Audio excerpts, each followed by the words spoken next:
Sags, thank you very much. We are ramping up to the main events. The biggest crowd at a football match in England for 1 year, 1 month and 14 days. Or for those of us who have been really counting, 410 days.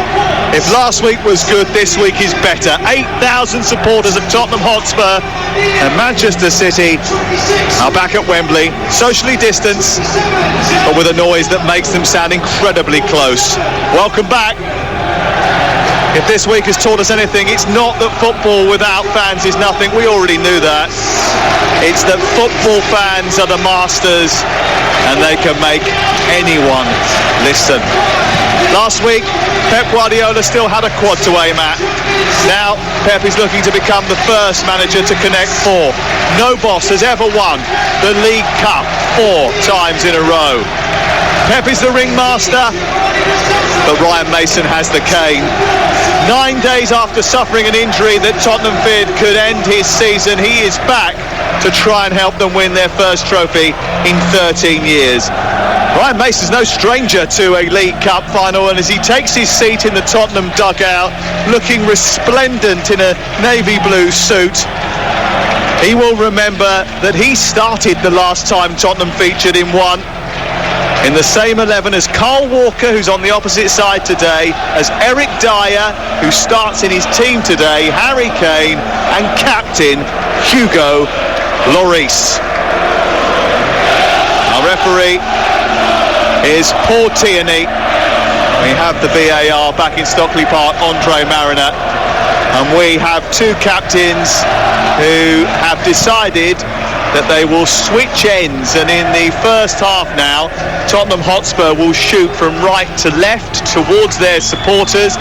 Manchester City from left to right. City are in their home kit, which is light blue with white shorts and light blue socks, and Tottenham in dark green with coral trim, attacking the goal away to our left. The teams: Stefan in goal for City, Walker, Laporte, Diaz and Cancelo, De Bruyne, Fernandinho and Gundogan across the middle, and Mahrez, Foden and Sterling up top.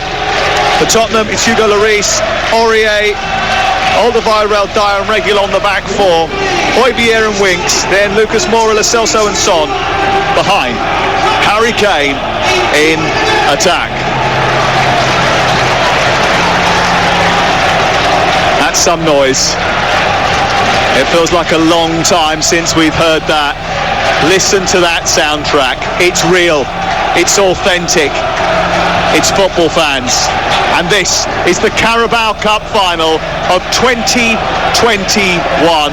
Manchester City looking to win it for a 4th time in a row. Tottenham Hotspur aiming to win a trophy for the first time in 13 years. And then we're off and underway with Ali McCoist, who won 9 League Cups in Scotland, Stuart Pearce, who won this competition twice. Both are with me in the commentary box. Now, most punters expect City to win, Stuart Pearce. How can Spurs cause an upset? Well, I think when you've got a front 4 of Spurs' quality, that's where the upset can come. You've got one of the premier goal scorers in Premier League history in Harry Kane in your ranks, so you've got a chance.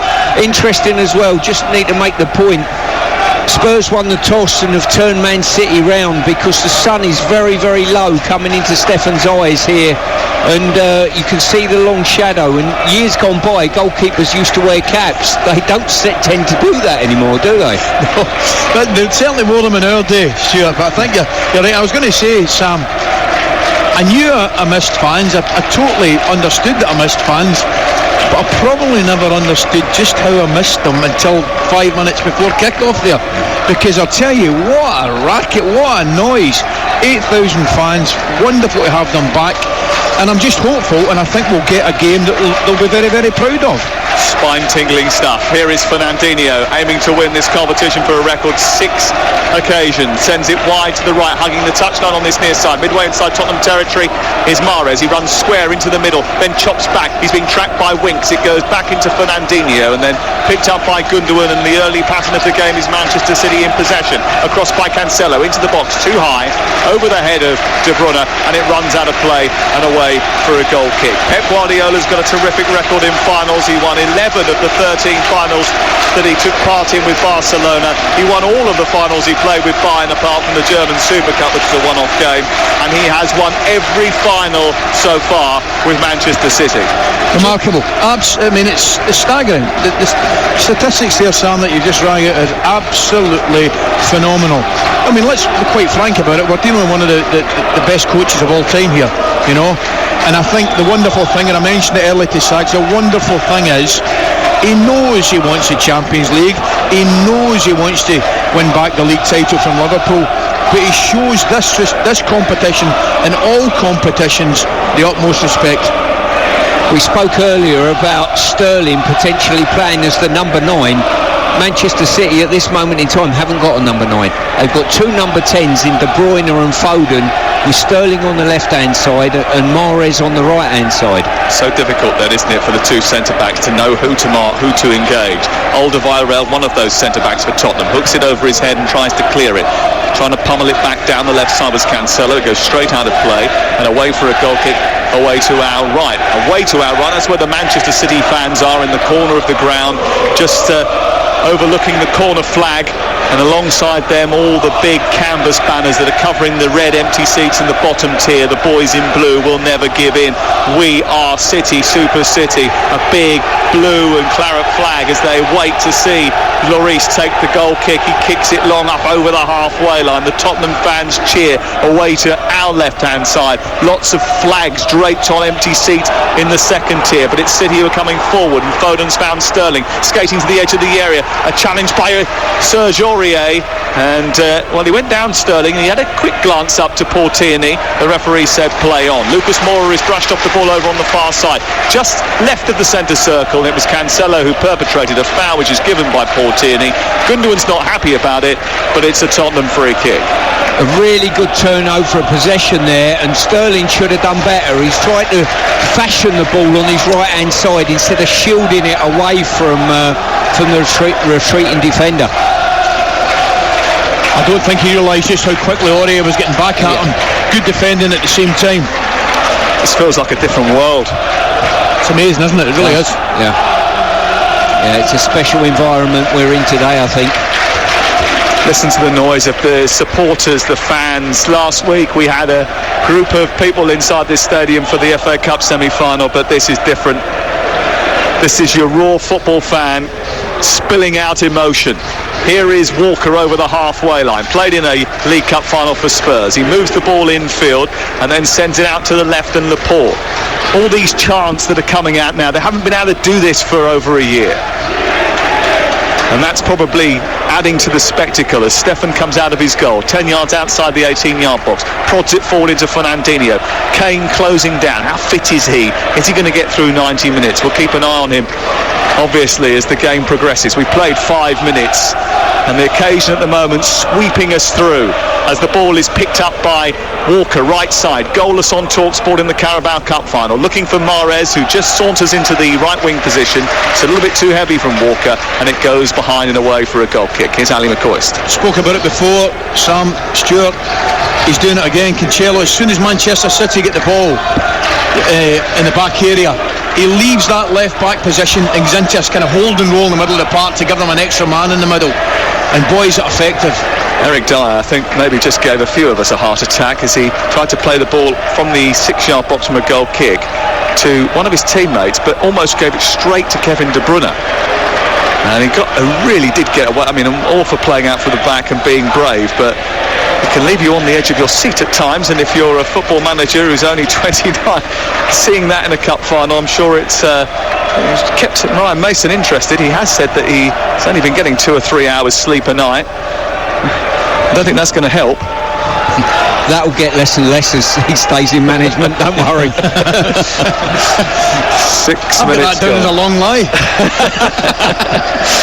Well, Spurs will feel at home here, won't they, because they've spent a couple of years using Wembley as their home, but they have failed to win any of their last 6 finals and semi-finals played at Wembley, and they're on the back foot here. Cancelo sending the ball down the left channel, looking for Sterling, gets to the byline, tries to chop it back, does well, comes infield, still wandering, plays the ball in towards the near post, flicked up by Foden towards that near post. It's narrowly wide, and it's out for a goal kick. It's a good little move, that, Stuart Pearce. It certainly is, and it's in those wide areas that we spoke about earlier. It was Aurier then who got exposed by Sterling, but earlier on we've had Walker getting forward, trying to double up with Mahrez on Reguilon, and because Spurs play with Son and Moura sort of tucked in as a three, if you like, it enables space for those fullbacks to gallop on and get the overload. Talk Sport live at Wembley on Carabao Cup final day. Delayed because of the pandemic, delayed to try and get supporters in. They've certainly done that. Here's Foden, who's taken the mick out of Alderweireld, lifted the ball over him and ran down the left channel, moves into the edge of the area. He's got support now from Gundogan. Goes back to Foden. Space in the middle for Fernandinho, the captain. Clips it over the top, looking for Foden again. Gets on the end of it. Volleys the ball into the penalty area. Misses everybody. Comes through to Mahrez, who's on the right side. Chops it back. Walker stops it. Gives it to Mahrez again. The Algerian on the edge of the box, left-footed, drifting cross into Sterling, whose header is wide. And Sterling, whose last goal was a header against Arsenal, has had a couple of good moments already in this first 8 minutes of the game to have a sight of Hugo Lloris's goal. He's been very bright. We spoke about him before the game. We said he has had a little bit of a dip in form, but I'll tell you, opening 7 or 8 minutes, he has been very bright. But what a piece of skill initially from Phil Foden on the left-hand side. I've got to say, it was brilliant. I thought he was 70. Alderweireld goes 70-30 to win the ball. As you say, Sam, he took great touch. Lovely flick across here. They've started very, very brightly. Have a major amounts of the ball, as you would expect, Manchester City. But Sterling looking bright. 0-0. Sometimes Wembley camping the breast out of Raheem Sterling. He scored the winning penalty in this competition in 2019.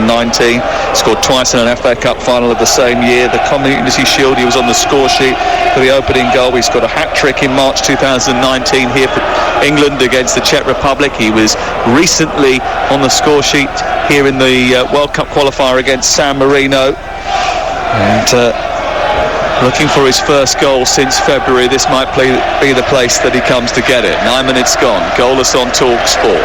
Ball angled infield. Stretching was Winks, didn't get there. Gundogan did. Halfway inside Tottenham territory. The ball is with the German. Works it to Foden, then to Sterling. Once again trying to dance his way into space. He's brushed off the ball by Serge Aurier this time. And Aurier then tries to get the ball out over on the far side. I mean, Spurs have really not gone out of their own half in the opening 10 minutes of this game. They can't get a breather at the moment. City have made the perfect start to a game without scoring, I would say. They've dominated possession. They've had a couple of harsh chances. They put a really high press on Tottenham. And Tottenham, as you say, I don't think they've had two passes in City's half at the moment. Tottenham's win over Saints ended a 3-game winless streak, but they had to come from behind. Did feel as if there was a lighter air about the place. Manchester City themselves haven't been perfect recently. Their win over Aston Villa actually stopped them from losing 3 straight domestic matches when they beat them in midweek, and they went behind pretty early in that match. Their display actually showed quite a bit of composure and self-assuredness after going a goal down inside 20 seconds, and I think Phil Foden was absolutely fabulous in that game. Here is Mahrez, right side, taking the ball into the wing position, setting up Walker for a cross. Reguilon, good strong tackle. I think that's out for the first corner of the game, and it goes Manchester City's way. And that's going to be a problem. Great switch of play there, out to Mahrez, and as soon as it arrived at Mahrez's feet, Walker's doubling up really quickly, and Son ain't the best at recovering. He prefers to hold his position slightly higher.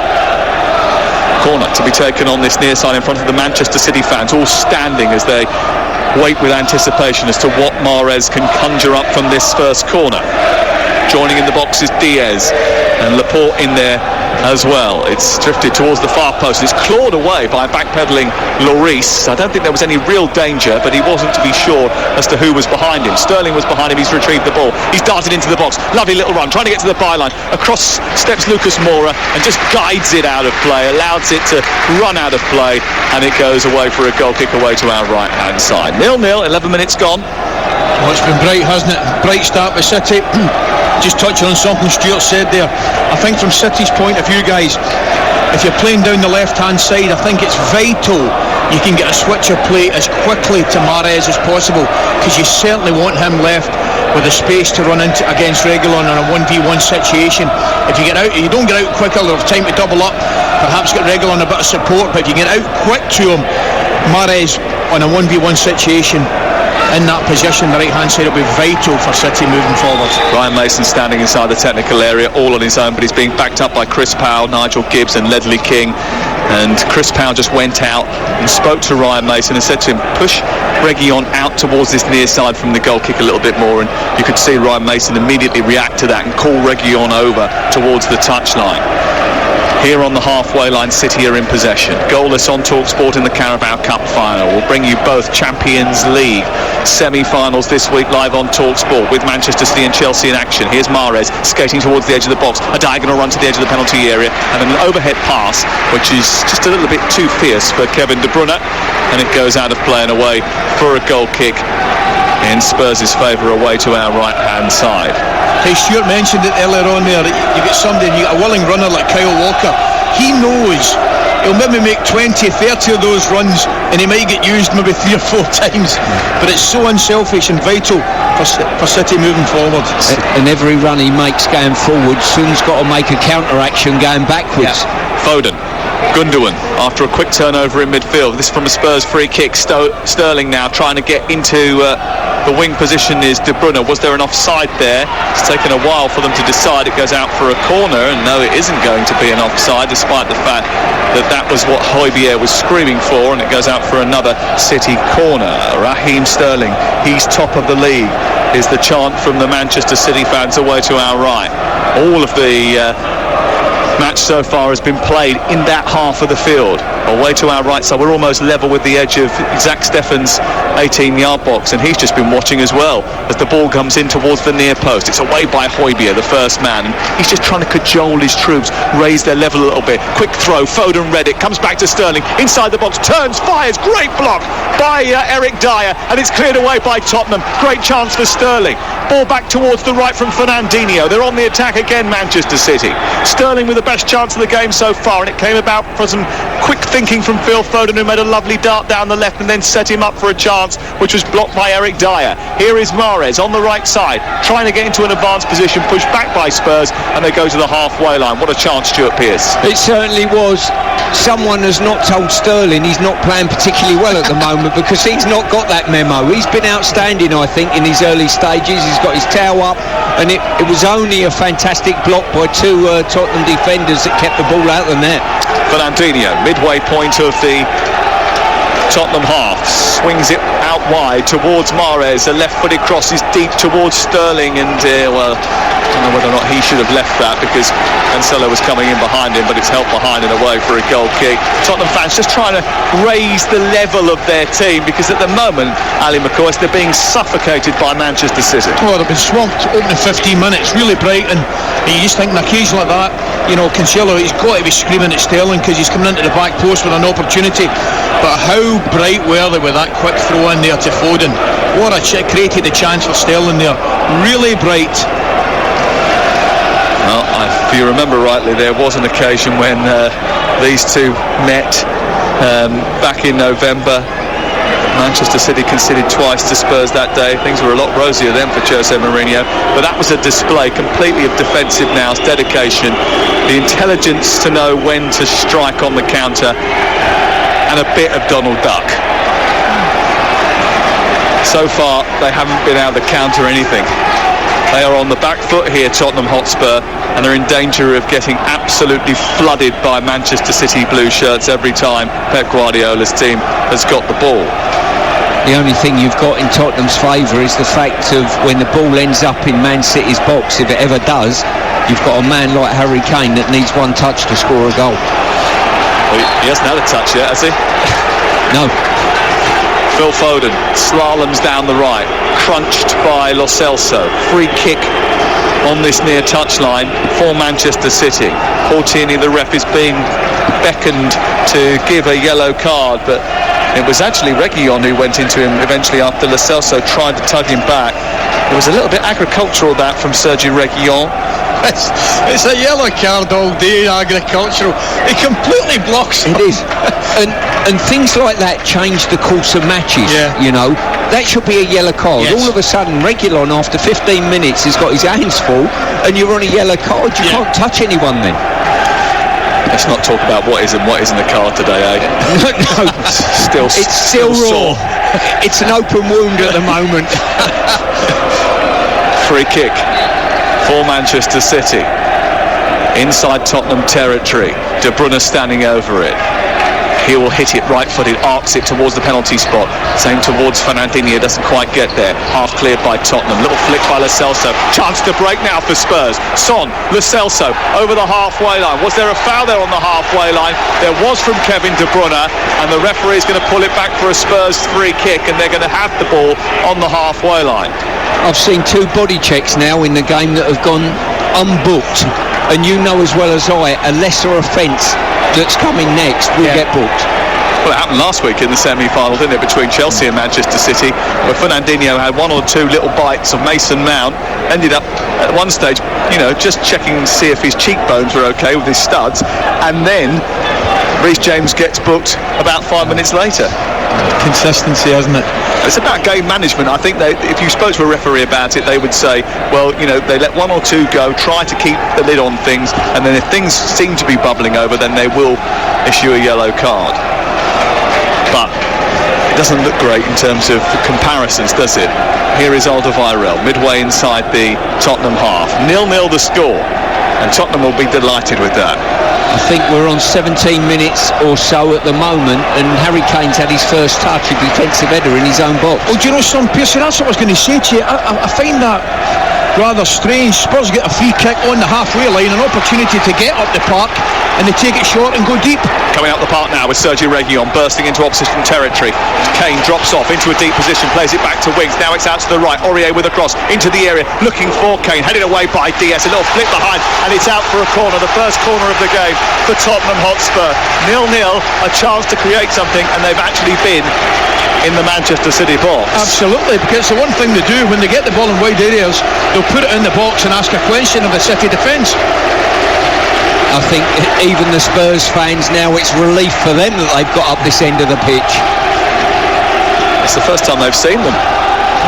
Here is the corner to be taken by Heung-min Son. Harry Kane waiting on the penalty spot, being marked by Raheem Sterling, which seems a little bit of an odd matchup, really. Ball in towards the edge of the 6-yard box, and Kane has gone down after a collision. It's punched away by Zach Steffen, who's quick to it. Lo Celso retrieves it. Can they get it straight back in again? Harry Winks dispatches it. It's high and loopy, and underneath it is Dyer, who tosses it back to Son, edge of the area. It's into Alderweireld, who's going to shoot from distance, and it wasn't too far away. It was low and hard and to the goalkeeper's right, and he went down just in case it snuck underneath him. Toby Alderweireld with Tottenham's first real effort on goal. Yeah, well within his rights to have a go there. Ball breaks to him, Son just slays it to him. He's only got one thing in his mind. I think Steffen's got it covered though, to be fair. I think in a game like this, Spurs will be just pleased that they've sort of half laid a glove on City and got a corner, got a shot away. Just a little warning to Manchester City, you're not going to have everything your own way the whole game. Certainly it's felt like that so far. You can see why Manchester City have won 29 of their last 32 matches in all competitions. You get the impression that the first goal in this game is going to be so vital. If City get the first goal, it could be a long afternoon for Tottenham, but Tottenham, on the other hand, they need something maybe to hang on to, whether it be the clean sheet at the moment or that first goal. City have the ball again inside Tottenham territory. It's out to the right. De Bruyne puts it through the legs of Lo Celso. Winks, alert to the danger, breaks it up, then wins a free kick, and they have it once more. And Spurs, as you mentioned, will have to be really diligent defensively. They have conceded 60 goals in all competitions, Ali, this season. That's not what you would call sturdy. No, it's not. I said before the game, that's the one area of the park that they're going to have to be excellent. They're going to have to excel in today to win any chance of winning the cup. But it's interesting, big question marks over the two centre backs, how they handle not playing against a centre forward, because it will be very easy occasionally to get sucked into that area. They've got to keep a strong line. It's an interesting point Ali makes there. You think defenders with no one to mark, it's easy, but defenders like to lock on to people.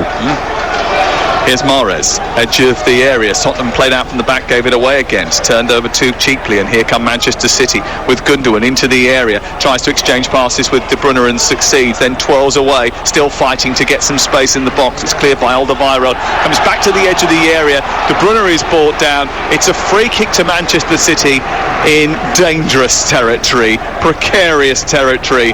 Tottenham Hotspur fans will be nervous now because this is just left of centre, 5 yards outside the box. And it's a needless free kick to give away. He's got his back to goal, he's not going anywhere. Just gets tight on him. Lo Celso and gives away the free kick. That's the opportunity. Just stand up, stand your ground. Yeah, any physical contact and you're gambling, to be honest with you. This is a really good opportunity for City to work the goalkeeper. 22 gone, and Paul Tierney has just marched out 10 yards. The green Tottenham wall is lined up. I think there's someone behind it as well. I can't quite see from this angle who it is, but someone's kneeling down behind the wall. I think it might be Eric Dyer, actually. Is it? I watched a free kick the other day in a game, and there was a fella lying down. You know, they lie down. Yeah. The wall didn't jump, so he must have been just lying down for no reason. He was just having a rest. Kevin De Bruyne, who had a rest in midweek after picking up an injury here, is lining up this free kick. There is a Manchester City distraction wall, a metre in front of the actual Tottenham Hotspur wall. Might be Reggie, no? Lo Celso. It's Lo Celso who's behind the wall. Yep. And he's on one knee at the moment. I don't understand that either. But De Bruyne is not really too concerned about that. He steps up right-footed. He hits the wall and into a chest of, or maybe a hand of someone, and it's cleared out towards this near side. And it goes out and away for a throw-in to Tottenham Hotspur. I thought it probably came off a Manchester City person last. The assistant on this near side has flagged to his left to give it to Tottenham, and then to his right to give it to Manchester City. He changed his mind. Why did Reguilon allow that to run out of play? Because he looked and he looked and he looked, and there was nothing up ahead to hit. And he thought about just going long, knocking it back and losing possession. But the time he thought about it, the ball had gone out. But I saw him look about 3 or 4 times, Sam, and because they were all back for the free kick, nobody could get up. Fernandinho has it, halfway line. 0-0 the score on Talk Sport. We've played 24 minutes and 23 of them have been played inside the Tottenham Hotspur half of the field. Here is Fernandinho, wily old character. Could have been booked 4 times last week, but wasn't. Plays it across to Laporte, then it's further wide to Sterling. Sterling now back to Cancelo. Foden waiting in the centre for Manchester City, and then Lucas Moura escapes with the ball, just robbed it off Laporte, then he was dragged to the floor. That was cynical and might well be the first yellow card of the game. Harry Kane is insisting to Paul Tierney that he should be taking that action. Paul Tierney determined not to give a card, I think. If Paul Tierney books anyone here, he's done it on the say-so of the Tottenham players. Yeah, and I've got to say, Stuart, and I'm sure you'll probably agree, I don't like seeing that at all. I mean, the referee's got a hard enough job to do without 7 or 8 Tottenham players telling him how to do it, you know. I know we all appeal for things and all appeal for free kicks and throw-ins, but getting somebody else booked, I'm not a fan of. Let him make up his own mind, the referee. No, but you know and I know, we've seen 3 yellow cards already in the game that have not resulted in a yellow card. It's consistency that everyone wants within the game. Dyer from the free kick again. You know, they had a free kick on the edge of the centre circle and they've just gone back to the edge of their own penalty. That's what they did the last time. It's surprising. We've got an opportunity to get it forward. Oh, and now they've given it away straight to Mahrez, who's found De Bruyne down the right side of the penalty area, in towards the back post. It's stopped, but it's going to come back to Foden. Oh my word, how has that stayed out? 4 yards out. Foden has unleashed a firecracker at the goalkeeper, and someone, Lloris, or maybe Alderweireld, just got enough on it to steer it behind for a corner. It was a disaster of Tottenham's own making, really, giving the ball away in the left full-back position. Alderweireld tried to hook it clear, and Hugo Lloris has made a stunning save. I think it's the defender. It's the defender. Alderweireld's got a left knee on it that's deflected it onto the post. Quite an incredible 2 great blocks, one by Dyer, one by Alderweireld. But Tottenham, what they can't do is give the ball away cheaply when they're spread to play. Wow. And you touched on it, Sam, that came from Tottenham's free kick. Son trying to wriggle out of the grasp of Mahrez and De Bruyne, but the press is so high and intense, and then that's a ridiculously late challenge by Sergi Reguilon, and I think we're going to have a booking now. Now, as I said earlier, Reguilon should have been booked for a body check. Now, he's just been booked on a yellow, and if you're going to the laws of the game, the kid should be off. You don't want to see it, but he should have been. Do you know what I'm thinking? And maybe I'm giving him too much intelligence. I don't think he makes that challenge if he picks up the first yellow. No, I would agree with that. It's a ridiculous challenge. And you can see it coming from 10 yards. Nonsense. Absolute nonsense.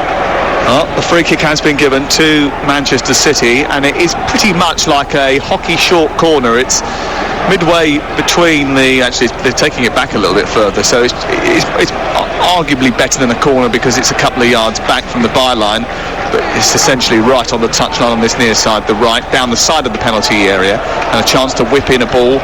Kevin De Bruyne is going to take it. There's no point in trying to add an extra player out on the right hand side to disguise who might take it, which foot they're going to do, because we all know it's going to be Kevin De Bruyne who's taking it. You might as well get the extra body in the box, and that's what they've done. De Bruyne to take it right footed. It's a low one into the near post. It's flicked into the air. Diaz is underneath it, tries to help it on, then controls it, does, turns, shoots. Saved by Lloris despite the fact that the whistle has already gone.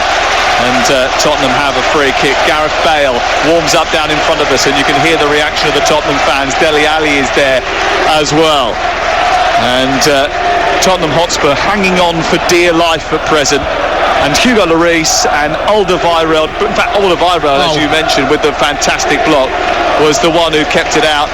Lloris made a couple of decent saves in the game on Wednesday night live on TalkSport.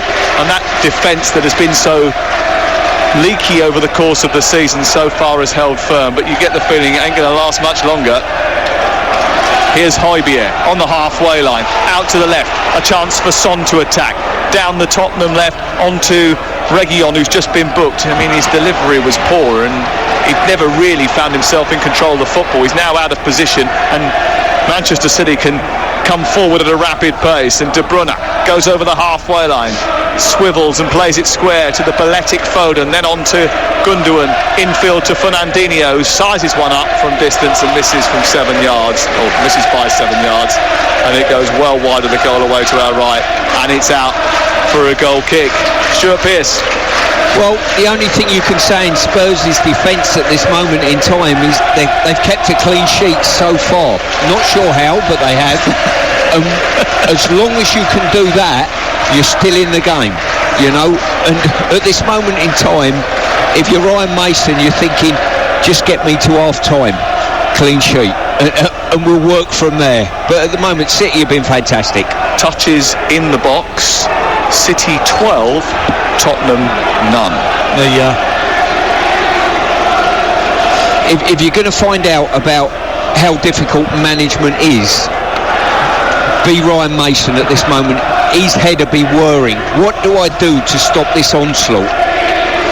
Here comes Sterling down the left-hand side. Goalkeeper comes out. He tries to lift it over him, and it's narrowly wide. What a chance for Sterling from a really tight angle.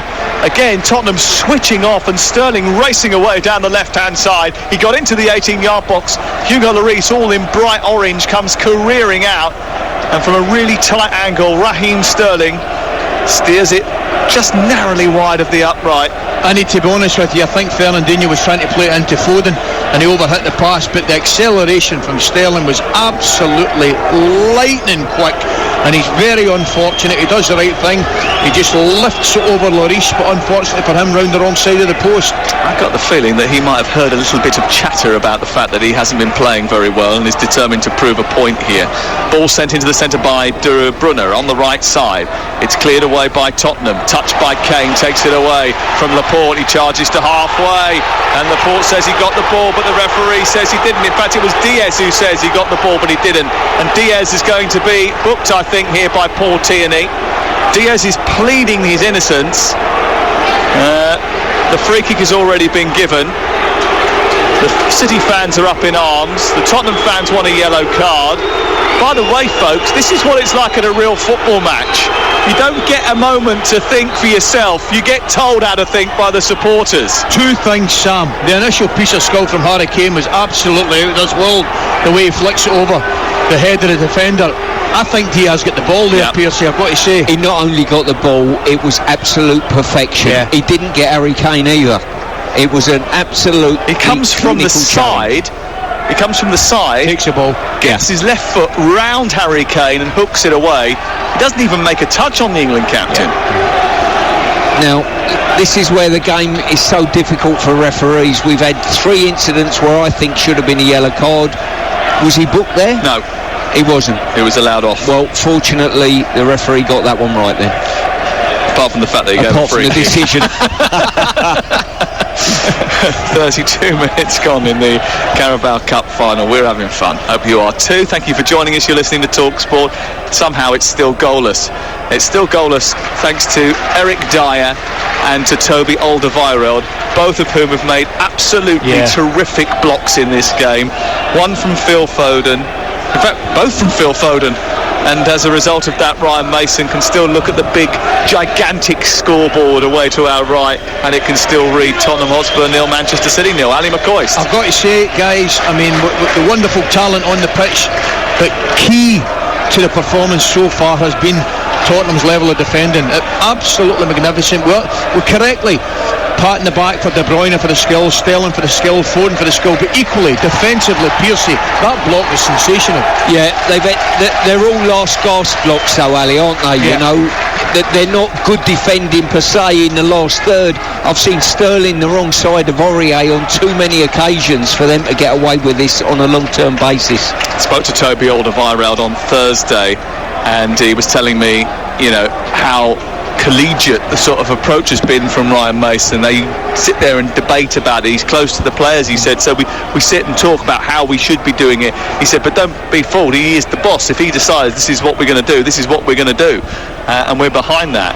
But I could just sense from Toby Alderweireld, who had been sort of on the sort of periphery of things, he'd been pushed out a little bit by Jose Mourinho, that he felt as if it just felt as if he was going to give just that little bit more. And sometimes that little 1 or 2% can make a massive difference. It certainly has so far in this game, because if he hadn't have done that, it would have been at least 1-0 to Manchester City so far. It isn't, it's goalless. You're listening to Talk Sport, and City, who are looking to win this cup for the 6th time in 8 years, are on the attack again, over on the far side, in those light blue jerseys and white shorts. These supporters certainly making a noise today. It doesn't sound like there's only 8,000 in here. I actually think it sounds better than sometimes it has done at major cup finals, when all you've got round us here and where the stand that we're in is all the corporates. Yeah. Because we're surrounded, we're sort of almost sort of crushed in by supporters, and that noise is waving over us. So it just shows you, you know, real supporters making real noise makes a massive difference. Do you think today we're looking at a Manchester City team that are in need of someone to put the ball in the net? You know, if Kane would have been in City's lineup today, would he have scored by now? I asked the question. Yes, and I'll answer it for you. Yes, that's it. I mean, I'm all for the way City play, pass the ball about, yep, lovely, false number 9s, no number 9s, whatever you want to call it. But if Harry Kane was centre forward with Manchester City right now, Piercy, I think he'd be on the score sheet by now. Yeah. Well, no one is. It's still 0-0 at the moment, but Cancelo has just spanked the ball from left side to right, and Mahrez has taken it on, running towards the edge of the area, gets it onto his left foot, curls it towards the far post, and it's only narrowly wide. Well, what a chance. A lovely little move. A brilliant ball from Cancelo to set up Mahrez. He took it in on his left foot, as we know he loves to do, and then he just unleashed a shot which just seemed to swerve at the last and elude the far post and go out for a goal kick, and it remains goalless. Stuart Pearce. Well, Reguilon can do no more than just back off when anyone runs at him now. He was backed into the box. Mahrez has got him on toast. He creates that yard that he loves, and that was a lot closer than even I thought first viewing. What can you do in this situation? Because Reguilon, he's booked, he's playing as a left back. You haven't got another left back on the bench. What do you do? you just try and double up, you try and get support to him. But that's what I said right at the start of the game. If you're Manchester City, you get the ball out to Mahrez as quickly as possible to isolate Reguilon. Now that he's been booked, you do it even more so. Piercy was saying before the game, wasn't he, Reguilon, he had a couple of tough weeks, and defensively he does get into tangles, doesn't he? We're looking at wide players for Manchester City that even if you're at the top of your game and you're a world-class fullback, you can have a problem with. City are playing fantastically well today. Both wingers are causing problems. One running with the ball, Sterling running with and without the ball. Guys, I've got to say to you about Mahrez there, the effort he had was fantastic, but equally was his first touch. It was fired out to him and he took it with outside his left foot. It was superb. Just to watch De Bruyne now, it's playing as that sort of, I don't know, what are they, 9.5s, 10s plus? How would you describe it? But either way, they're playing as retreating centre forwards, Foden and De Bruyne. And they have the ball edge of the penalty area. Comes back to Fernandinho in towards Mahrez, left-footed drive, and it's just over the top of the crossbar from 25 yards. An arcing effort which was dipping viciously almost as it reached the net, and it just was a millimetre over the top. It was unleashed with a wand of the left foot which almost conjured up the opening goal. It's his first touch again. It's his first touch, sets him up beautifully. His first touch gets him the half yard away from Reguilon. He can't get near to challenge him. And again, wonderful effort. How they're not in front, I'll never know. You asked what can Spurs do, or you were asking the question about Reguilon. What Spurs have got to do is try to get a period of possession just to get them up the pitch a little bit. Halfway inside the Manchester City territory for the first time in a while, Spurs do have the ball, and Lucas Moura has wasted his cross into the box.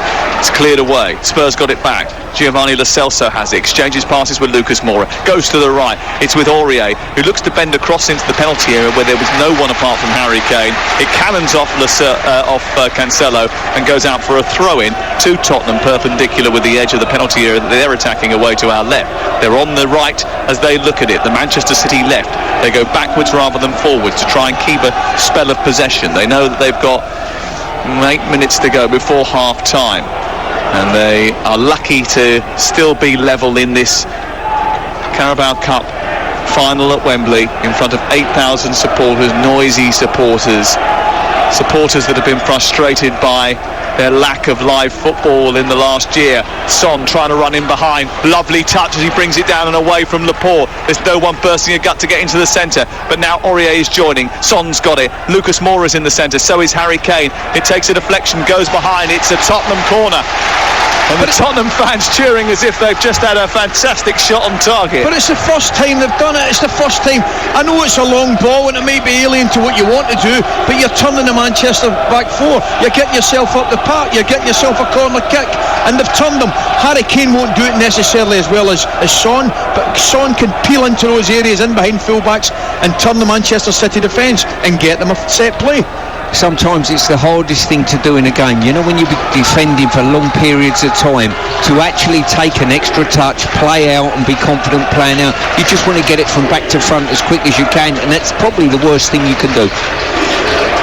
6 minutes to go before half-time. Lo Celso to take the corner, far side. He swings it in towards the near post. It wasn't a great delivery. It didn't beat the first man. He might have another go here. He's back on the right, in possession of the ball.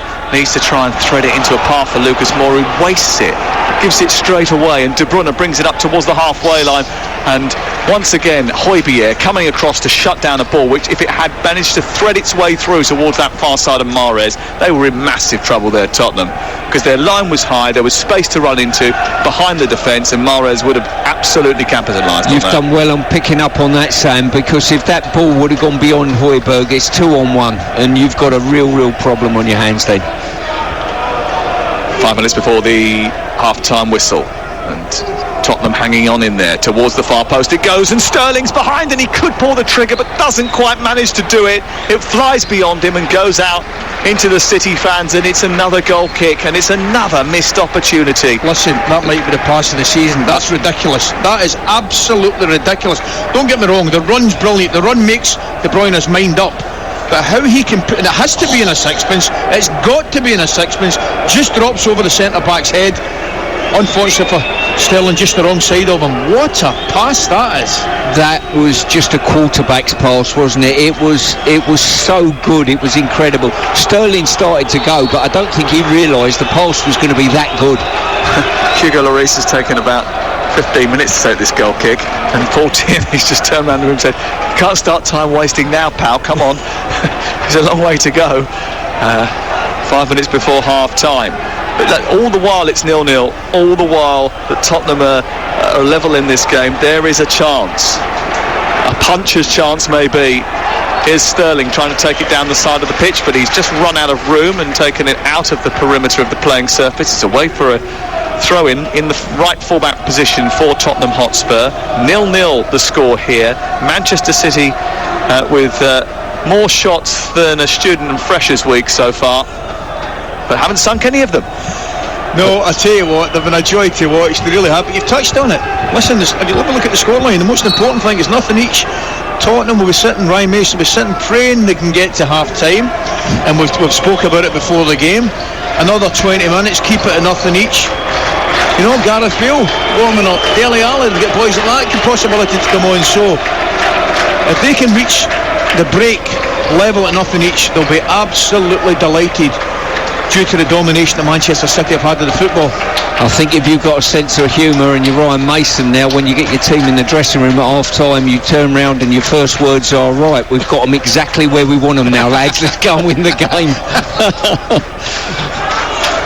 Dyer in front of his own 18-yard box. Aurier tries to send it forward, picks it up again after a loose ball, a little back heel, beautiful, into Lo Celso. First time ball forward, looking for Son to chase. It's in behind Walker, who's scurrying backwards. It's in his own penalty area. Just got a little bit befuddled there, Carl Walker, then turned and fired it out, and it's a Tottenham throw deep inside his own territory. And again, you know, I'm not want to overstate what's happened here today, because there is supporters here, but there was just a little bit of extra pressure because the fans, who know Carl Walker well, just got straight on his back. It makes a difference. That was a similar ball, Sam, over the top, made him face his own goal, and defenders are uncomfortable facing their own goal.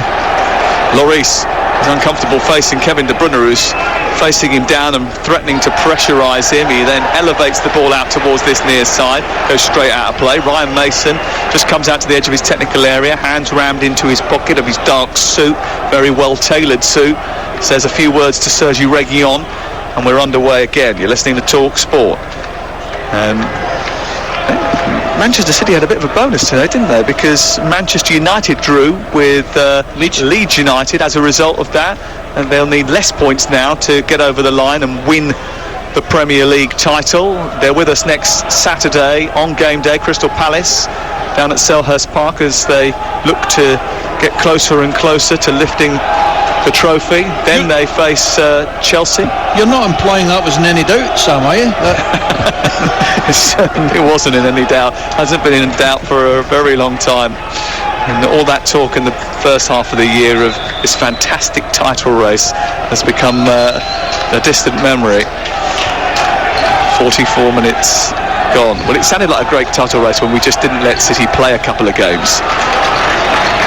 Here is Moura trying to get over the halfway line, doing brilliantly to do so. He's knocked to the floor by Aymeric Laporte, and there's a yellow card, and the Spurs fans are happy about that. Well, he was threatening to escape there, Lucas Moura. I just think actually he ran out of legs after doing brilliantly to get to the halfway line. Then he felt the contact, thought, I better go down there because I don't think I'm going to get much further. He was certainly going down at the end of it. He does really, really well. Great power, great strength. And I think the decision was taking out his hands effectively, but I don't think he minded it. He wins the free kick, and Spurs come on the attack down the left, and Reguilon, he's beaten to it by Walker, needs to get up quickly and get back. Son chasing back into the fullback position to cover him, and Højbjerg doing very well to shuffle across on this left-hand side, then points to where he wants Reguilon to go back to. The last few seconds of a first half, which has been all about Manchester City.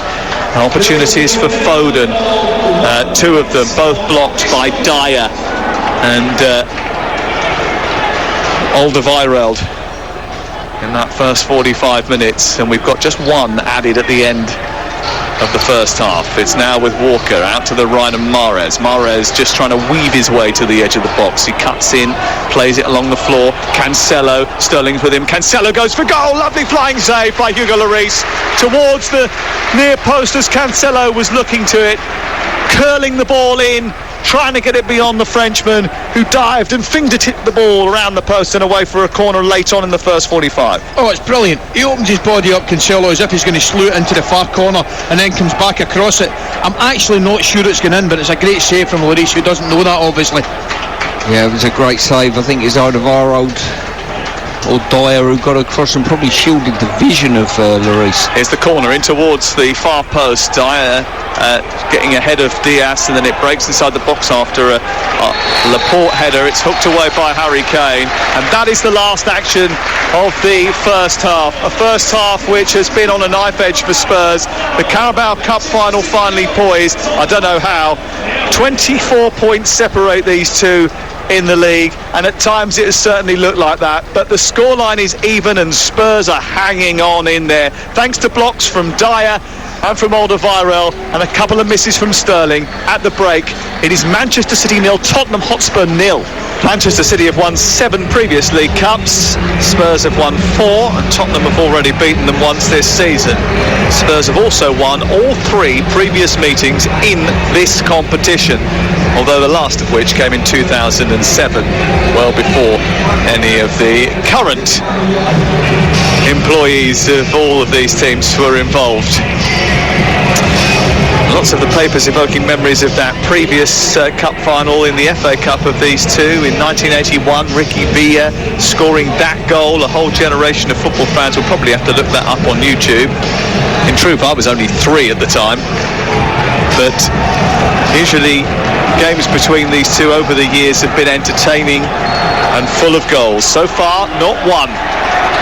It's 0-0 and all to play for at the break, despite certainly being on the back foot, Tottenham Hotspur, in that opening 45 minutes. No changes at half-time. Tottenham shooting from left to right in the second half. Manchester City from right to left in light blue jerseys, white shorts and light blue socks. It's all green for Tottenham Hotspur. I'm not entirely sure why. And they have the ball on the edge of the City penalty area with Lo Celso trying to squeeze in between Diaz and the right fullback Carl Walker. It's nudged back to Stefan, but they've got it on the left with Son on Kane now, and back to Son again, just in from the touchline, and then it goes all the way back to the halfway line.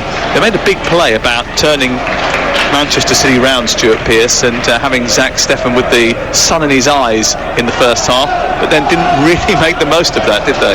No, it was very difficult to turn them round. They were playing long balls and they were quite dominant in the air, City, as well. Kane swirls it out to Son, who's on the left edge of the City penalty area. This is a better start from Tottenham Hotspur, who played better in the second half on Wednesday night too. Now it's with Aurier down the right side, looking to take on Sterling. Lucas Moura takes over into Lo Celso. Lo Celso tries to bend one towards the far corner. It's a terrific save down low by Steffen. He used a defender as his way post and arced it round him towards the far corner, and it was only the agility of the American goalkeeper that keeps it 0-0. Ali McCoy. Oh, brilliant save. What a start to the second half in Spurs. I just think Laporte's got to go out early to block him. I really do, Stuart. I think he invites him. The ball comes into Lo Celso. He opens himself up.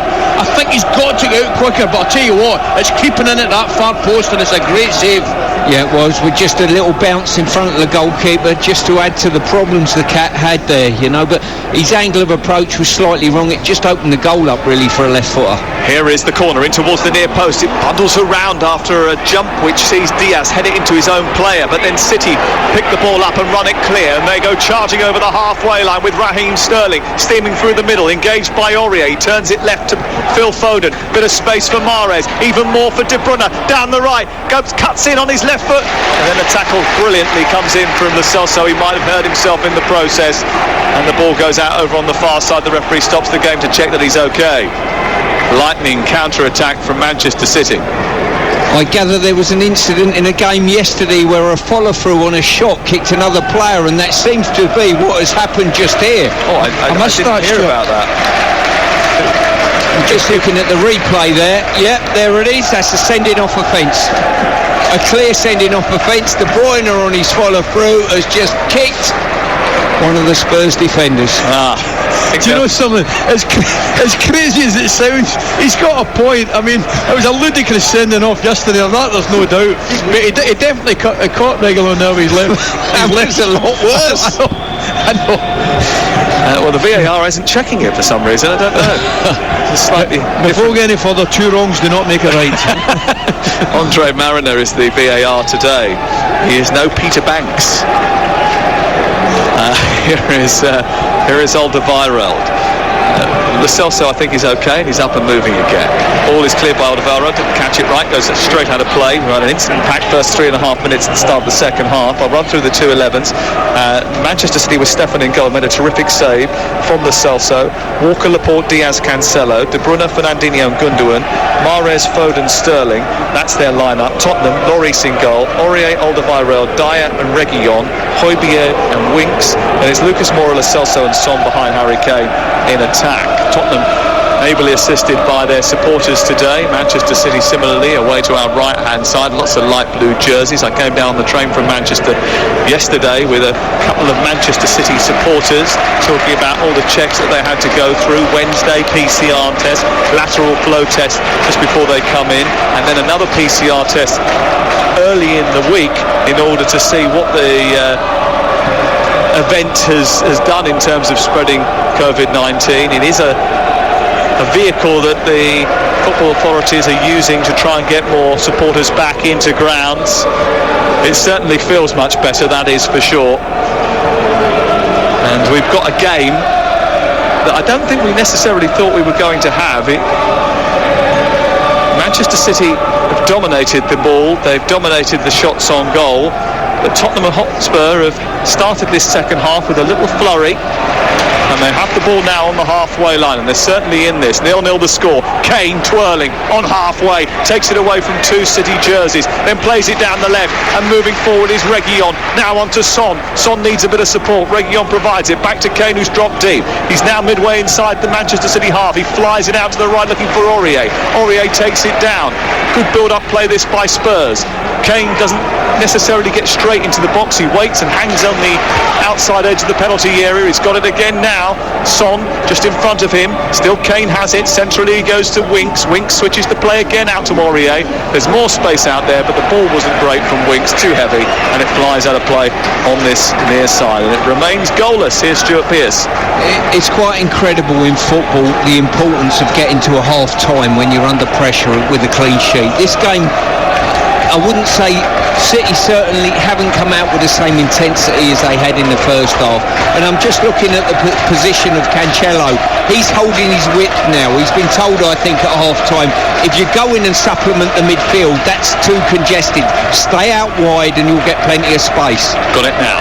Inside the Tottenham half of the field, finds De Bruyne over the top looking for the run of Foden, who just sprung and got towards the ball, but then it was too much of a stretch for him to bring it down, and it flies out and away for a goal kick away to our left hand side. Here's Ali McCoist. It's amazing that first half. Stuart Pearce asked me, you know, would Manchester City be ahead at half time if they had a Harry Kane in their team?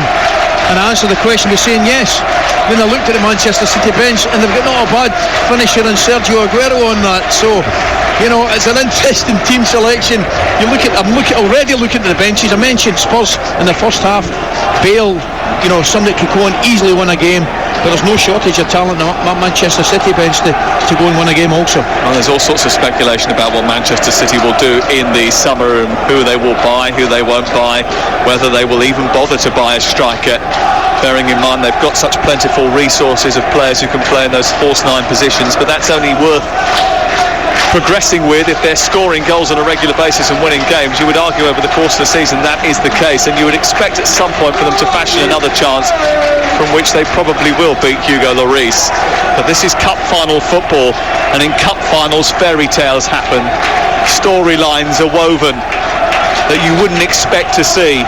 And is it going to be that a 29-year-old who had to retire with 14 metal plates in his head held in by 28 screws, who spent 10 days in a hospital being spoon-fed after a freak collision on a football field, is going to lead Spurs to glory at Wembley? That would be a story. Here's Lo Celso from Kane towards the edge of the Manchester City penalty area. It's out to the right. picked up by the England captain, tries to take on Cancelo, who stops him in his tracks, and then he clears towards the halfway line. Such a gorgeous touch from Foden to take it down, away from Winks, pokes it into Fernandinho, then it's to Walker. There's space on the right for Mahrez, who's running at Reguilon now. He moves towards the edge of the area, cuts in on his left foot, then goes back out on his right. A shot deflected and into the arms of Lloris, and Tottenham once again show their defensive skill. Stuart Pearce. Well, Reguilon there, he was twisted one way, twisted the other. He's on a booking, he's in his own box. He can't make a challenge, and in these wide areas, Tottenham are playing a 4, a tight 3 and a tight 3 up front. The space is out wide, and City have got to keep exploiting the wide areas. And worryingly for City, Harry Kane's probably had more touches in the start of this half than he did the whole of the first half. Foul on halfway in the centre circle, which the referee really could have played advantage for, because City had found a pass to the right where there was a bit of space for Mahrez, but Fernandinho was clipped by Son. It is going to be a free kick. Listen to that noise. No augmented reality sound effects, no fake crowd noise, real stuff as Sterling comes forward right-footed into the box and tries to chip the ball over the top of Lloris, but he gets right underneath it and it's out for a goal kick away to our left. City certainly haven't been as purposeful or as bright in this second half, Ali McCoy. No, and I think Spurs deserve an awful lot of credit for that, because they were delighted to go in at half-time, nothing each. Opening 10 minutes, they had a couple of chances, forcing a great save from Stefan down to his bottom right-hand corner. The other thing I would say, Harry Kane's been very instrumental in these 10 minutes, not necessarily in the area that Spurs would want him. He is a little bit deep, his touches have been good, he's been involved in the play, and I just feel maybe Stuart, he's felt he's wanted to come back in just to take part in the game. I think he's done exactly what Tottenham have needed, someone to knit play together and get him up the pitch, and he's so clever and cute when to hold the ball, when to feed the ball, and he keeps the ball away from City's players. And you're right what you said, he's done extremely well in dropping slightly deep. He knows that today could be the day he wins his first major trophy. That's why he wanted to be here. That's why he was busting a gut to get fit for the occasion. And just a little bit of pressure on City as they give the ball away. Gundogan sliding a pass, a square ball, a simple ball to Walker straight out of play. It's going to be a throw in to Tottenham Hotspur. 0-0 the score on Talk Sport. These Spurs fans, you can hear how much they crave success, even a little bit. Jose Mourinho was brought in to bring them that. Didn't quite work out. He wanted to target this game and rest players in midweek. Ryan Mason was then given the job after Daniel Levy decided that Jose Mourinho had ended his journey as the Spurs boss. And now Tottenham Hotspur find themselves in a position where it's all to play for. 0-0. I think, Sam, as well, the importance of players coming off the bench and having impact could play a big part in this game. Foden to Sterling to Cancelo into the near post, and Hugo Lloris gloves it with his fingers down at the near post before it can reach anyone in light blue. And you know, look, this is Manchester City. This is a team that have won the last 3 League Cup finals. And there's no surprises if they go on and win the competition again this time around. They've got the best coach in the country, Pep Guardiola, and he's coaching the best set of players in the country. Hugo Lloris just bowled the ball out towards this right-hand side. He gave it straight to Raheem Sterling. It's been won back by Spurs. And then Kane, lovely turn away from Laporte, got too tight to him, then turns the ball out towards the far side. Son controls it, although it was a little bit too far behind him. It just slowed the pace of the attack. It goes out to the left and then it comes back infield. Tottenham in possession again. They certainly had more of the ball in this second half than they did in the early part of the game. And they're just starting to find a little bit of rhythm, playing a little bit higher up the park, trying to make City do a bit more work defensively. Lucas Moura has it now, right side coming infield. It's into the path of Son, lovely tuck round the corner after Cancelo committed himself. He gets it back from Aurier Son, and then this time Cancelo comes across and wins the ball, takes it, pinches it and gives it infield to Phil Foden, who gets immediately crunched by Harry Winks. That's going to be a free kick. Sam, you touched on it 2 minutes ago, where Foden took one with outside his left foot. Beautiful touch, equally there. He just cushions everything that comes into him. What a touch. the ability to take the ball under pressure is such a skill in the modern game. It really is.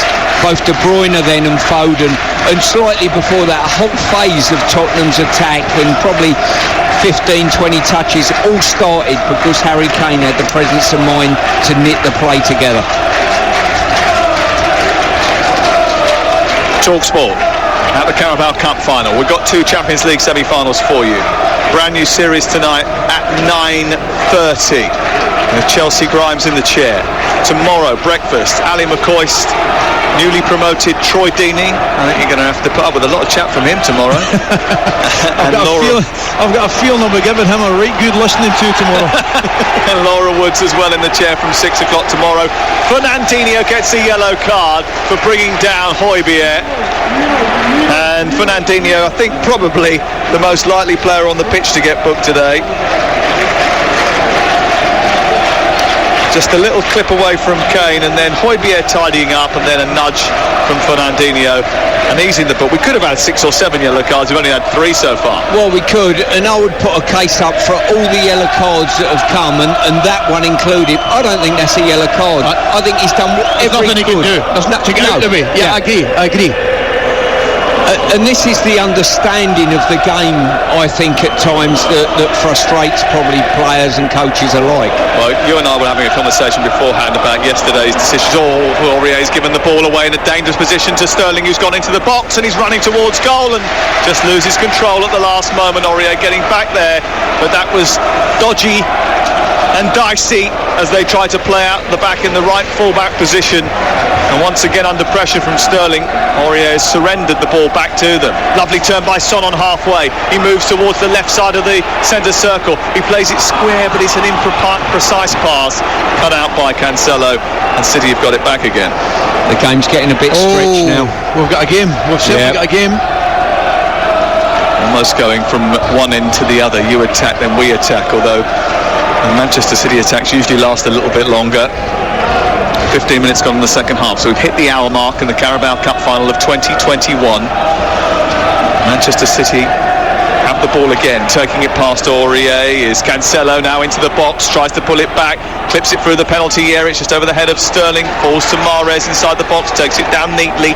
He's got it on his left foot and wands the ball to the far post. Gundogan there underneath it, and as he fires it back across the face of goal, it goes over the top of the crossbar, lollops on the top of the net and goes behind and away for a goal kick. Ali McCoist, Sam Adderface and Stuart Pearce in the commentary box. Here's Ali. What's really evident watching them, the difference in both attacks when they get in wide areas. You know, when Spurs will get in a wide area and a chance of an opportunity to put the ball in the box, they'll do it because Harry Kane and Son will demand it. But when City getting high up in areas, it's pointless them flinging a ball in or even putting a ball in with pace, because they try and cut it back or look for a man in the box. Different styles of attack. First half touches for Harry Kane, 10 in 45 minutes. Latest touches in the second half for Harry Kane, 12. We played 16 minutes. And we've got Serge Aurier just in front of us here. I watched 4 clips of him defending in the first half, and he was all over the place. And the only thing that I'm surprised at in this second half is he's not given a penalty away in his recovery run, chasing a forward into the box, having been beaten. Well, there is that scene in the Amazon documentary where Jose Mourinho points the finger at him and says, "You've got a penalty in you." And it might be today. Here is Fernandinho onto Laporte, onto Cancelo, and now down the left into Foden. Foden trying to get past Lo Celso. Lo Celso lost him for a second, then recovered the ball and brings it away. Plays it into Harry Kane. There's an overload on the left-hand side and Højbjerg is leading it. Kane still charging forward. He's getting towards the edge of the box. Might steer it to Højbjerg inside the area. Tottenham on the break. Oh, they befuddle it. They push it towards the left and completely bemuse one another, Reguilon and Højbjerg, who had control of the ball. He thought that Reguilon was stepping onto it. He didn't, and it just dribbles behind in the end. And what a waste that is. I've got to say, Højbjerg is berating Reguilon. That was just a poor ball. Of course it was. It was just a really, really poor ball. and on top of a poor ball, he's berated a teammate in front of the crowd, which I think is a little bit out of order. But once again, everything that's going to be decent from Tottenham is going through Harry Kane. Do you know the one thing I'd say there, Stuart? You got to give Højbjerg credit for getting into that position. Yep. But once he's in that position, he's actually the wrong man to be in that position. Sure. His touch was terrible, wasn't it? He touched it, stopped it, then tried to get away with it. Lucas Moura has had a little nibble here, and well, there's all sorts of histrionics going on down in front of us, and I think Cancelo is claiming that he's quite badly hurt by that challenge from Lucas Moura. He had released the ball, and then he just sort of stepped on the toe or the side of the foot of João Cancelo, who's hobbling away, ambling out towards this near side. No yellow card is forthcoming. We play on. I'll predict Cancelo will be all right in about 30 seconds. He's just passed the ball out to Sterling, okay, and he's got it back again. There's going to be a bit of action from the bench. Gareth Bale, who is really a surprise not to be in the starting lineup today. He's coming off the bench to try and do something for Spurs. A goal scorer in cup finals, a man who loves cup finals. Can he make an influence here? Here is Foden. Back into Gundogan. His cross is decent into the box, but it's just overhit and over the heads of Riyad Mahrez and straight through to Hugo Lloris. One criticism I would have of City, they've got Aurier who's struggling to deal with Sterling on one side and Mahrez on the other, who's got the full-back on toast. They've got the ball and worked it out to one-on-one situations and then come out and gone backwards and sideways again. Go and take him on. Absolutely. One missed time challenge, he's off. Here is Lucas Moura, who might not have much else to do in this game. Manages to sort of thrust the ball forward despite stumbling through the centre circle. Tottenham fans think that should have been a free kick. It is going to be one. Should it have been, Ali? I thought it was. Stuart shaking his head there. I just thought he'd done enough to poke it round him. The one thing I will say, whether it was a free kick or not, I'm not sure the referee will be enjoying the fans as much as we are. Paul Tierney, the first man to have to put up with it. Two subs coming on. Sissoko's coming on as well for Tottenham Hotspur, who have the ball again with Harry Kane. Kane trying to chip it over the top for Son to run onto. Down the left, Højbjerg joining up as well. Son got hold of it, took it to the byline, now finds Højbjerg. Has to turn and come backwards. Kane now drifting into the centre. Bale and Sissoko just about to come on for Tottenham Hotspur. Will they be the game changers? It's another great ball from Kane, dropping it that hole, releasing Son. Probably could have released it a split second earlier. See, I was just going to compliment him for taking the extra touch. I don't think Son was ready for the ball. My only reason for saying that, Piercy, because I think with somebody in Kyle Walker's side, if Kyle Walker's out of possession, you've got to get him as quickly as possible, because Walker will get back in. Gareth Bale comes on for Lucas Moura. Lucas Moura, who has certainly run himself into the ground here. Gareth Bale, who has unfinished business. He came off the bench in the 2009 League Cup final, 0-0 against Manchester United, in a game they lost on penalties. It's a long time ago that now. He's also managed to score in a Copa del Rey final, 2 Champions League finals and a World Club Cup final. 4-time Champions League winner, 2 times La Liga, 3 times Club World Cup winner. He's on now to try and make Spurs trophy winners again. Lo Celso off, Sissoko on. What will those changes mean for Tottenham, Ali McCoist? Well, do you know something? We said before the game, they have got a potential match winner in Gareth Bale on the bench. At this moment in time, straight away at nothing each, it looks a brilliant decision not to start him, because he could go. Would we be that surprised if he had a major say in where this trophy ends up? I would suggest no. I was lucky enough to be in Kiev the night he came off the bench to turn the tide in that final as well. Clinch it for Real Madrid. The ball is played forward after Kane just shrugged to the floor. Referee has allowed play on. It's picked up by Manchester City. You have it now. Spurs last trophy 2008. They thought that between then and now they would have gone on to win a lot more than they have. Even their best manager of modern times, Pochettino, didn't win anything. He took them to a Champions League final.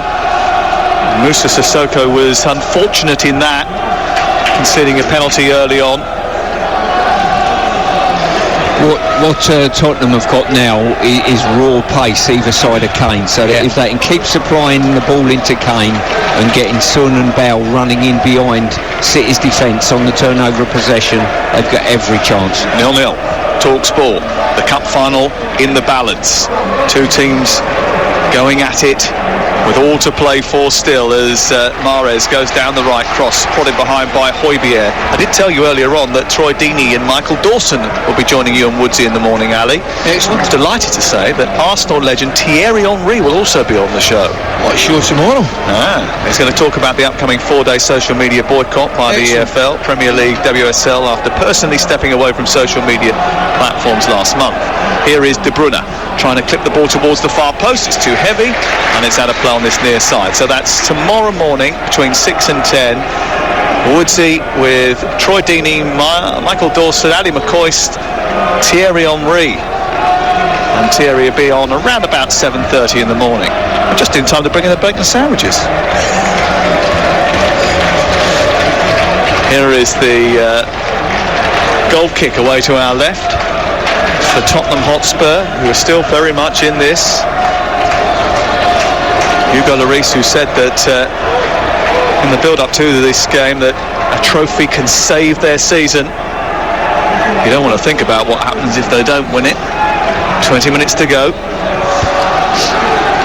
Manchester City, who went out of the FA Cup semi-final here earlier last weekend, looking to try and win the Carabao Cup final. They've got a Champions League semi-final, which of course is where all their eggs have been put into that Champions League basket, and quite rightly so. It's a tournament they haven't won yet. De Bruyne in towards the near post. It's steered away by Dyer, and it's out for another corner to Manchester City, their fifth of the game. I'll tell you what Tottenham have done now, having brought Sissoko on, who's got good legs, good energy. They've put him as one of the right side of a midfield three to help out, I think, Aurier, and stop that supply line coming down the left. Here is Foden's cross towards the far post. Diaz with a free header, doesn't get anything on it enough to steer it back goalwards. He has to almost glance it backwards rather than forwards. De Bruyne back into the centre, coming around the back is Fernandinho with a header straight planted into the chest of Hugo Lloris. Another chance for Manchester City, and again it ends up in the arms of the Tottenham's French goalkeeper. Again, what a pass, what a ball into that back post area. And I'll tell you the truth, Fernandinho should do better. He should hit the fat side of the goal. I think Sterling was hovering about there, ended up a comfortable save for Lloris, but the pass again from De Bruyne was magnificent. The incredible thing is though, Ali, he makes it look so easy, people don't realise how difficult a skill it is to put it exactly where he did. Yeah, and he does it so often. Yeah.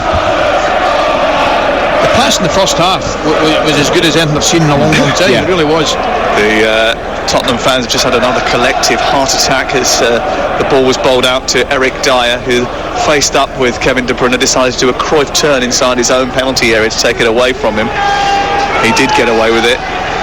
Here is Alderweireld clipping it forward towards Bale. Doesn't get to steer the ball into the path of Aurier, which was his idea. He then touches it round the corner, but it's misplaced and picked up by Manchester City, who come on the charge again, and Sterling has been released down the left and he's got space to run into. He's into the 18-yard box, down the left channel, tries to steer it back towards Gundogan, who's thundered the ball wide. Well, it was a terrific move, and Gundogan, who has been terrific this season, their top scorer with 16 goals, has somehow conspired to miss the target by a mile. Just completely mishits it, doesn't it? I think it actually comes off his left shin. Great again from Sterling, in behind Aurier, wonderful pace. I think it's Alderweireld. Aurier's out of position. He does really well, heads to the byline, cuts it back for Gundogan. He just completely miskicks it. I tell you what, Sterling has done fantastically well there, picking him out. He's shut down by three players, played a ball between three of them, and I think it was a shinner. Bale chasing down the right, Across comes Diaz to nudge it out of play down in the Manchester City half of the field in front of those Manchester City supporters. The ball has gone out for a throw-in. It must have just taken a little flick off the Welshman as it was cleared away by Diaz. And it's out for a Manchester City throw deep in their left full-back position. Manchester City don't sit still. They are a relentless winning machine. Are they going to end up picking up this Carabao Cup again? Mahrez coming forward, jinking past one, past two, shooting towards the far corner, stopped by Hugo Lloris. Still just about kept in play by Sterling. No, it isn't. It goes behind and away for a corner kick. What a run by Riyad Mahrez. What an effort by him. What a chance. Who played that pass to Mahrez? Was that Cancelo? The crossfield pass, that was unbelievable. Opened the whole game up. Brilliant. He jinked past 3 Tottenham players before shooting towards the far corner, and it was a great strong hand from Hugo Lloris. Corner by Foden in towards the near post. Fernandinho chasing it. Does it hit a Tottenham body? No. Goes out and away for a goal kick this time. They've defended well today, Tottenham Hotspur. You've got to give them that in terms of credit, Stuart Pearce. They certainly have, and what I would say as well, both goalkeepers and probably more so Lloris have made good saves. Yeah. Saves you would expect them to make, but certainly done really well in keeping their sides in the game. Yeah, lots of saves from Hugo Lloris. One big one at the start of the second half from Giovanni Lo Celso by Zach Stefan away to our right-hand side. Getting down low, despite the fact that he might have been unsighted by Laporte's positioning, he fingered the ball round the post after an excellent effort from Lo Celso. It remains goalless. A crucial 15 minutes still to come here on TalkSport before we may end up getting extra time. We will have extra time unless there's a goal in the next 15 minutes, and that's the last thing that Pep Guardiola will want ahead of a Champions League semi-final, Ali McCoist. Absolutely, but selfishly I wouldn't mind it. I'm enjoying it. It's been brilliant. What a game. I'm loving it. I'm loving it.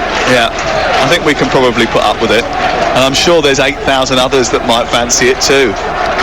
Here is Dyer. Remember, the last time that Tottenham won a trophy, they won it in the first few seconds of extra time. I'm just pleased to watch a game where my heart's not in my mouth all the time, you know what I mean, like a day job. Ball sent long up towards Son. Headed away by Diaz, collected by the right back Carl Walker, and then across to Laporte. Manchester City looking to build. Here is Cancelo. I wonder what Jose Mourinho's thinking now. Sitting in his West London villa, watching this unfold. Højbjerg trying to hold off the progression of Mahrez down the touchline, does so, and it goes out for a throw-in. The Tottenham fans, I think, certainly enjoying the experience a little bit more than the Manchester City ones at the moment. Manchester City just fearing that they might end up getting stung here. Massive favourites to come in and win the game, Manchester City. They were heavily backed to go and lift this trophy for a fourth successive time and equal Liverpool's record of 4 in a row, which they did between 81 and 84. Bob Paisley won 3 of them, Joe Fagan the other. I think Spurs look a little bit more solid at the back because of the shields either side in Højbjerg and Sissoko. Just playing either side of Winks and just sliding out and just helping out their fullback slightly. There's a bit more of a 4-3-3 formation about Tottenham, isn't there, now? And Winks is at the base of that sort of trio in midfield. The other two either side are capable of getting forward, but you know they're also very good defensively. Kane takes it out of the air. Sissoko has burst forward down the right. Son is over on the left. Son tries to reach it, can't do so. Picked up instead by Reguilon, who goes down under pressure from Walker. The referee says no foul. Reguilon is holding onto his left ankle, writhing around in pain, and the referee is allowed play on here. 77 on the clock. I think Manchester City are going to put the ball out, and Paul Tierney has called on the Tottenham medical staff, and And Reguilon is still down high up on the left-hand side, glancing up, looking at the referee, saying, any chance? My initial reaction was Walker might have been quite high with his left arm. He comes across. Yeah, whether it's a free kick or not, I'm not necessarily convinced it is, but certainly he does catch him with his left arm and stops the run. I mean, I would ask Stuart Pearce what he thought. He's not the giving a free kick here. Forget that. Should be, Forget but I think I probably know the answer. Yes. Yeah. I won't translate. He's drawn me daggers, suggesting about the possibility of it. This is why I do radio and not TV, you know what I mean? It's probably a good idea. You can get away with a pleasant little hand gesture, you know what I mean? That goes under the radar. 78 minutes gone. It's Talk Sport. It's Manchester City 0, Tottenham Hotspur 0. Tottenham got Sheffield United, Leeds, Wolves, Villa and Leicester. The likelihood is that a place in the top four is unlikely for them, so they can leave it all out on the field here. Manchester City have got another game on Tuesday, and it's a relatively big one. Paris Saint-Germain away from home in the semi-finals of the Champions League, and it's live on Talk Sport. I think we've got a bit of movement down on the City bench, Sam. Yeah, we certainly have Zinchenko, Ake all moving around, trying to get ready. I haven't seen Sergio Aguero yet, although Jesus is warming up down in front of us. Who is about to come on? Rodri, I think. Rodri going to come on for Manchester City. Tottenham, who have only used two of their substitutes so far, have brought on Sissoko and Bale for Moura and Lo Celso. This is Kevin De Bruyne though, in possession, high up on the left-hand side, and he's just dawdled slightly, and Sissoko's robbed him of the ball. And a chance now for Spurs to break with numbers going forward. Kane just too hesitant, didn't find Bale initially, kept hold of the ball, now looks for Son. Diaz heads it away, Bale tries to read it, tries to get there. Aurier can't, gets a little bit of Gundogan, and Gundogan will bring it out of defence. And that was just a great chance to counter-attack for Tottenham there in the centre, but Harry Kane just a little bit too hesitant, wasn't he? I think he was trying to be too precise with his options rather than just maybe have a gamble with a pass. 10 minutes to go. Is there going to be a late winner in the cup final? Foden taking charge of proceedings, turns away from Højbjerg, holds off Sissoko, feeds it into Sterling, left-hand side of the penalty box that City are attacking, away to our left. It's now with Cancelo, faced up by Sissoko, switches the play to the other side. Walker takes over now, then on to Mahrez, into Fernandinho. Mahrez again, tries to go beyond Højbjerg. Referee says no foul. Clipped by Foden into the path of Cancelo. He's on the quarter angle of the penalty area, left side, delivers across right-footed, headed away, comes out on the edge of the box. All Bow and Winks got in each other's way, eventually cleared only as far as Laporte. They're being hemmed in now, Tottenham, by Manchester City. 10 minutes to go. Talk Sport, Carabao Cup final. Stuart Pearce, Ali McCoy, Sam Adderface, Sterling on the ball, down by the byline, goes down under pressure from Aurier, and a free kick is given. That's probably about the fifth or sixth time Sterling's received the ball, faced up by Aurier, and it's the first time he's actually done a give and go and gone in behind him. He's got to keep doing that, otherwise you're just going to face him up, play backwards, and that suits Aurier. How much of a free kick was that in comparison to the Reguilon one at the other end, Ali? That there was definitely a free kick, no matter what Stuart says. 100% free kick, that one. I haven't said anything, my friend, you know. De Bruyne to take the free kick, which is about 7 steps in from the touchline. Right-footed by the byline, crosses the ball, it's headed in brilliantly. Aymeric Laporte beyond Hugo Lloris, and Manchester City are going to continue their love affair with the Carabao Cup. Aymeric Laporte, whose only goal this season came in this competition against Arsenal in the quarter-final, has scored again for Manchester City, and it could be a winning goal. It could be a trophy-winning goal. Manchester City lead. Kevin De Bruyne's delivery, Laporte's header. It's Manchester City 1, Tottenham 0. Stuart Pearce. Well, you defend for your life if you're Tottenham, and you get cut unstuck by a basic set play. Great ball in from De Bruyne with an invitation, go and attack it. and he was the one who wanted it more than anybody. Just rose and just headed it in. I can't see actually who it was that he's got above. Sissoko. Yeah. Sissoko never got off the ground. Great header from Laporte, right in the corner, and the man on the post, Højbjerg, stretched out his leg but couldn't keep it out. Ali McCoy. No, but not for the first time we spoke about De Bruyne's delivery. Deliveries into an area for a central defender to attack. Stuart's right. He really wanted it. Laporte makes an impression. He's aggressive, goes for it, wins his header, and it's a perfect header. And you've got to say, you know, over the 80 minutes, although they've certainly been better Spurs, you'd have to say Manchester City deserve to be in front. Yeah, absolutely. Fernandinho coming off, and on comes Rodri.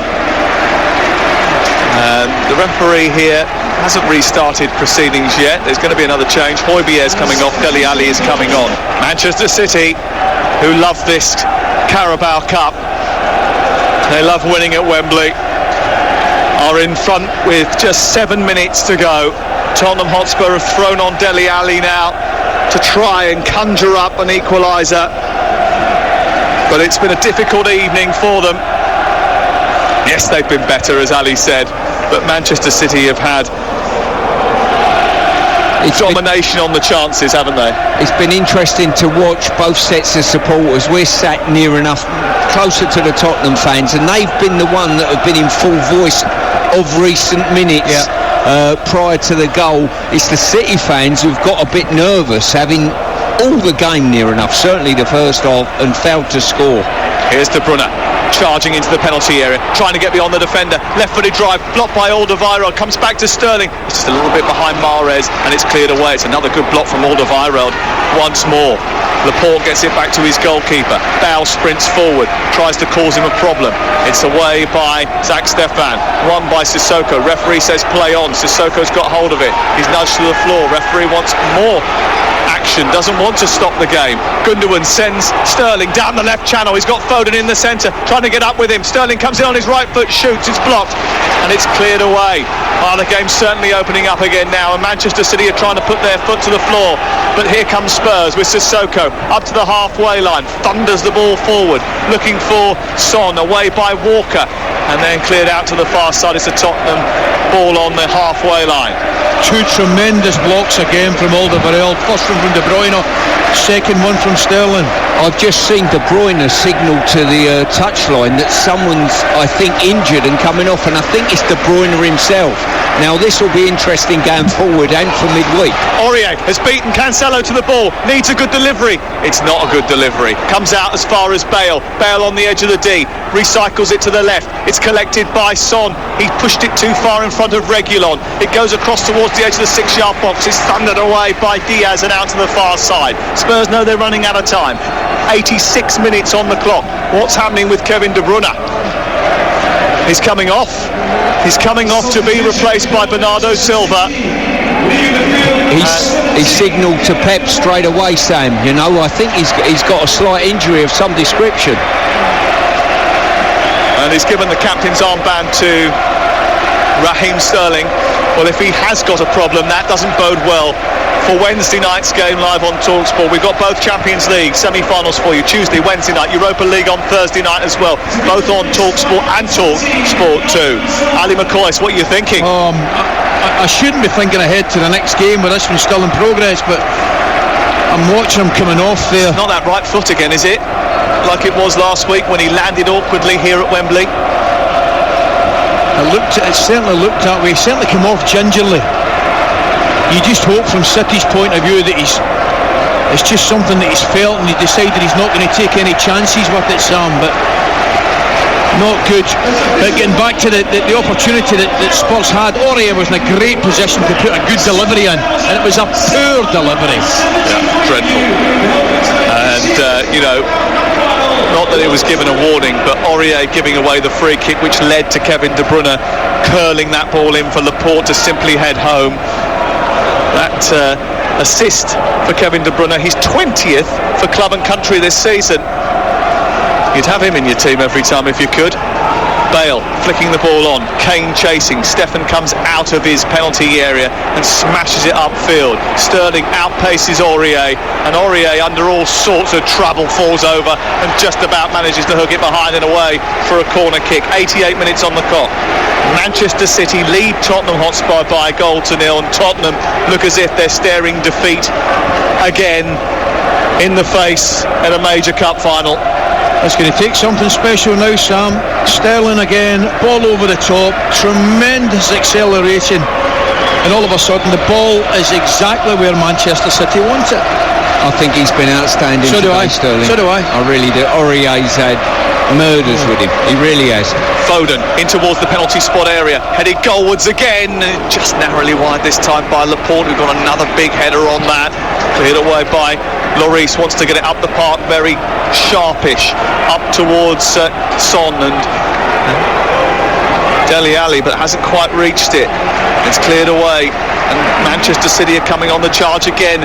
Gundogan bounding forward, edge of the area, right side, now on to Mahrez, and it's on to Bernardo Silva by the byline, low ball in towards the near post. It's steered away by the retreating Dyer and out towards the far touchline. It's collected by Mahrez. They were never going to keep Manchester City at bay for that long, were they? It was an impossible task. They didn't really offer that much going forward either. It was a performance actually that if Jose Mourinho had put a team out like that, the Spurs fans would be furious, saying, how on earth can you go to a major cup final and expect to get anything if you sit back for the whole of the game? Maybe they just don't have a choice when they play against a team like Manchester City. Manchester City lead by a goal to nil going into the final few seconds of the Carabao Cup final. There will be little chance to celebrate with PSG just around the corner. No quad, but a treble still possible. They will match Liverpool's achievement of winning the League Cup final 4 times in a row between 81 and 84. Aurier off, Steven Bergwijn on.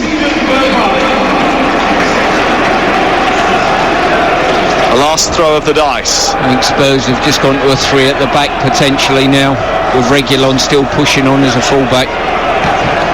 Ball sent forward long by Alderweireld. Well, there's no point in messing around now. You've just got to get the ball up and into the opposition territory as much as you can and try and do some damage and don't leave yourself exposed, but they are. And Mahrez is charging down the right. 3 minutes of added time at the end of the 90, live on Talk Sport. 3 minutes away from another trophy for Pep Guardiola, his 10th with Manchester City. He moves down the right-hand side. Bernardo Silva. 9th trophy, I think we have to say, because we don't include Community Shields, do we? It's Gundogan on to Foden, back into Rodri. Rodri pokes it forward, Gundogan, Foden skips past one challenge, gets to the edge of the 6. Here comes Alderweireld, blocks it brilliantly, heads it further clear. He's been magnificent, Alderweireld, today, by the way. His best performance I've seen in a long time. The 2 centre-halves have made probably 5 goal-saving blocks, haven't they? Sissoko, is there one last chance for Spurs? Ball sent centrally to Bale, space out on the left for Son. He took too long, and by the time he did that, there was a block in midfield, a brilliant block by Mahrez, who got back to shut him down. And City win it back again. Another brilliant piece of City play. Now Sterling running at the defender, cuts in on his right foot, goes back out on his left. Again Alderweireld holds him up. He's done so well to keep the scoreline to just 1, I think, over the course of the 90 minutes that we've had. City are so good at taking the sting out of the game, aren't they? You know, you get possession back, Tottenham, they get excited, and City get the ball and just kill the game by possession. It's one of these situations. Tottenham clearly and desperately need a goal, but you wouldn't be surprised at all if City did score it. Yeah, only 90 seconds left of stoppage time. A challenge by Sissoko, a free kick for Manchester City, and the Tottenham fans, the ones that are here, are deciding already that is enough, and their hearts have been broken in a cup final again. Just like in 2014-15, just like in 2009, just like in 2019 in the Champions League final. They've got to the showpiece event, but they ain't going any further. They're not walking up the plinth to lift the trophy down on the pitch. Instead, they will have to watch as somebody else gets the winner's medal. It's usually Manchester City that get those. And as they head to another title, they might even win the title next weekend. They might even win it live on TalkSport when they play Chelsea on the 1st of May, on the 9th of May, sorry. The 1st of May is the Palace game on Saturday. The 9th of May, live at 5:30. Either way, they will be champions. And it looks almost certainly that they will be the winners of the Carabao Cup. Here is Foden, deep inside Tottenham territory. 93 minutes have been played and Foden has been released again. He tucks the ball into the centre. Mahrez tucks it home. Offside flag is going to go up anyway. I don't think that's going to count. The VAR will check it just in case. He was a mile offside, Sam. No, and forget checking that. Stupid rule of putting your flag up when he's clearly offside is ludicrous. Here. Ball cleared by Lloris up over the halfway line. There's the full-time whistle. There is the roar of the Manchester City fans. Now nobody has won more League Cups than Manchester City. They win an 8th League Cup. They're 4th in the row, beating Tottenham Hotspur, who fall at the final hurdle again. You can change the manager, but you can't change Tottenham fortunes when it matters most. Pep Guardiola and Manchester City are a relentless winning machine, and after missing out on an FA Cup final, they have put the Carabao Cup on the mantelpiece and can now concentrate on forging a path through to a first Champions League final. The winning goal came from Aymeric Laporte. The 2021 Carabao Cup winners are Manchester City. They've beaten Tottenham by 1-0.